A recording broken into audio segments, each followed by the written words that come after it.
I'm going to read you a poem by Peter Firth, and I'm reading it here in London, in Tite Street, outside the house that was once the home of Oscar Wilde and his wife Constance. And it's an appropriate poem to read because Peter met his wife Felicity when she was at Cambridge, and she was appearing in a production of Importance of Being Earnest. The poem, of course, is called Hailes Abbey. The holy blood of Hailes was sent to London town in a phial and found to be a fraudulent concoction of saffron and honey.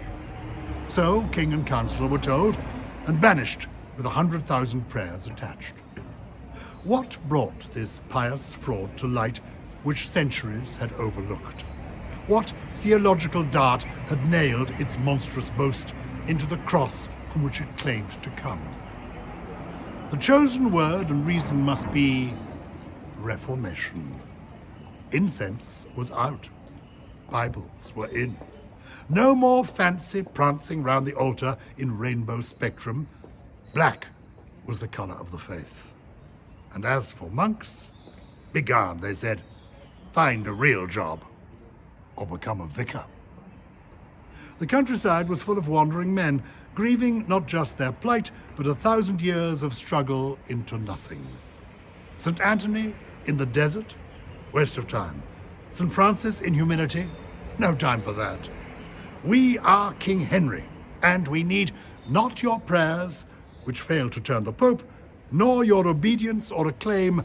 We need your money. You are too rich for Jesus and for me. Your spires and splendor mock the manger scene. I will relieve you of their burden and pull down the monasteries and sheep that made you rich. I will distress the chains which bind you to a foreign lord. I will convince myself that this is done so that a pure religion may emerge in which none may buy heaven from the Pope. And all these things were done.